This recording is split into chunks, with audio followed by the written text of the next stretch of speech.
മാധ്യമരംഗം നിയന്ത്രിക്കാൻ കടുത്ത നിയമ നടപടികളുമായി UAE. തെറ്റായ വാർത്തകളോ വാർത്തയെന്ന വ്യാജേന പരസ്യങ്ങളോ നൽകിയാൽ 20 ലക്ഷം ദിർഹം വരെയാണ് പിഴ ലഭിക്കുക. മാധ്യമപ്രവർത്തകർക്കും മാധ്യമ സ്ഥാപനങ്ങൾക്കും നിയമം ബാധകമാണ്.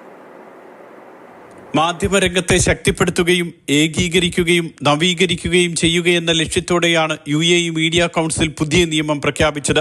മാധ്യമ പ്രവർത്തന മേഖലയെ സമഗ്രമായി നിരീക്ഷിക്കാൻ പുതിയ സംവിധാനമുണ്ടാകും. 40 വർഷം മുൻപുള്ള മാധ്യമ നിയമത്തിലെ വ്യവസ്ഥകൾ അനുസരിച്ചും പരിഷ്കരിച്ചുമാണ് പുതിയ നിയമം. 20 വ്യവസ്ഥകളാണ് പ്രധാനമായും പുതിയ നിയമത്തിലുള്ളത്. രാജ്യത്തിന്റെ താൽപര്യവും പാരമ്പര്യവും പരമാധികാരവും മഹത്വവും സംരക്ഷിക്കുന്നതാണ് വ്യവസ്ഥകൾ.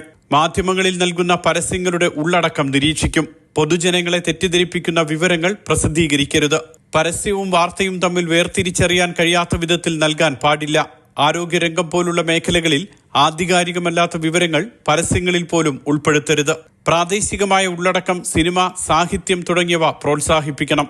നിയമം ലംഘിക്കുന്നവർക്ക് ആദ്യം മുന്നറിയിപ്പും പിന്നീട് 10 ലക്ഷം ദിർഹം പിഴയും ചുമത്തും. തെറ്റ് ആവർത്തിച്ചാൽ 20 ലക്ഷം ദിർഹമാക്കി പിഴ വർദ്ധിപ്പിക്കും.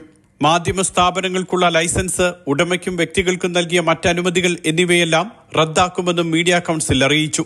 Mathrubhumi news, Dubai.